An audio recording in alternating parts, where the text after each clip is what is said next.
Ассаламу алейкум туғандар, қандайсыздар? Назарыңыздарда қайрадан эле базар жоқ каналы.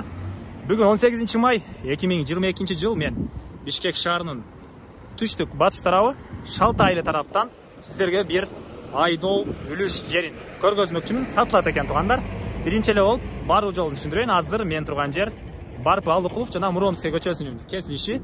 Бул жакта жаңы түшүп жаткан магистралдын жолу бар туғандар. Сіздер ушул жерден батышты карай 2 километрдей жүрүп, анан Шалтанын поворотунан дагы сол тарапка карай 800 метр бассаңыздар сатылуучу жер жайгашкан туғандар. Азыр видеонун жүрүшүндө сиздерге калган маалыматты берем. Анан айта кетчү нерсе, бул жерден көптөгөн маршруткалар жүрөт жана түз бул Барпы Алдыкулов менен түз түшсөңүздөр сиздер Киркамстромго түшүп бара аласыздар туғандар. Анда эмесе мен сатылуучу жерге карай жол алдым. Сиздер лайктан басып өз оюңуздарды комментарийге жазып туруңуздар туғандар. Мынакей туғандар, келүү жолун түшүндүргөнчө сатылуучу үлүш жери айдоо жерине да жетип келип калдым. Сиздер ошол мына чоң трассанан 800 метр өйдө карап Шалтайдын башталышына жетип келесиздер. Ошол жерден сол тарапка кайрылсаңыздар бул жактагы биринчи эмес, катардагы экинчи айдоо жери, бүгүнкү чыгарыштагы сатылуучу айдоо жери болуп калат. Жана айткандай эле, жанакы Барпы Алдыкулов жана Селекция көчөсүнүн кесилишинен 3 километр, чоң трассанан Шалтанын поворотуга чейинки аралык 800 метр болуп калат экен. Анда эмесе мен сатылуучу үлүш жерине барып калган маалыматтарды берейин туғандар. Мынакей туғандар, бүгүнкү чыгарылыштагы сатылуучу жерге дагы жетип келип калдым. Бул жерден башталат туғандар, мынакей. Ушул жерден жер ээсинин жери башталат. Анан айта кетчү нерсе, бул жакта айдоо жерине сугарганга суу деле бар. Каласаңыз ичкенге суу деле бар. Анан бул жер Шалтайдын башталышында жайгашканга байланыштуу свет деле бар. Каласаңыздар сиздер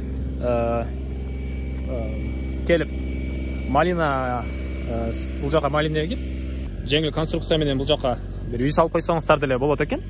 Анан ошонун ичинде отурганга свет бар туғандар. Мына светтерди тартып кирсеңиздер болот. Азыркы учурда жер ээси бул жака чөп өстүрүп жүргөн учур экен.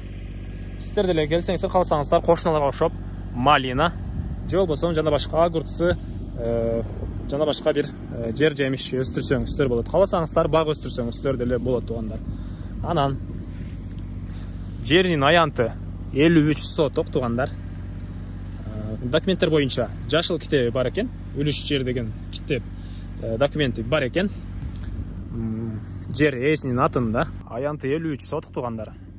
Чек араларына келсеңиздер, жер ээси өзү сиздерге жакшылап ажыратып берет, түшүндүрүп берет туғандар. Мына азыр деле байкалып турат. Бул жагы бул бактарга чейин, бул жагы бул жерге чейин. Эми баасын айтайын. Бул 53 соток жердин баасыны $14,000 деп атышат туғандар. Сүйлөшүү болот. Ээсинин номерин экранга калтырам. Звонок кылып сүйлөшүп көрүңүздөр. Бишкек шаарынын түштүк тарабы Сокулук районуна караштуу болуп калат бул жер туғандар. Мына ушундай айдоо жер, салкын, малина жана ошо көптөгөн бактар жакшы болот. Суунан эч кандай проблема жок туғандар. Айдоо жерине суу деле бар, ичкенге суу деле бар экен бул жакта.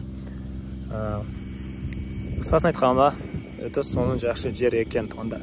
Дагы толугураак түрдө маалымат алыңыздар келсе, жер ээсинин номери менен байланышып, сурап алыңыздар туғандар. Мен колдон келишинче маалыматты бердим. Баасы $14,000 сүйлөшүү болот. Жердин аянты 53 соток туғандар.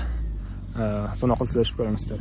Ушул эле видеону достор менен, группалар менен бөлүшсөңүздөр, мага жер ээсине чоң жардам берген болосуздар туғандар. Анда эмесе мен сиздер менен коштошом. Кийинки чыгарышка чейин саламатта калыңыздар.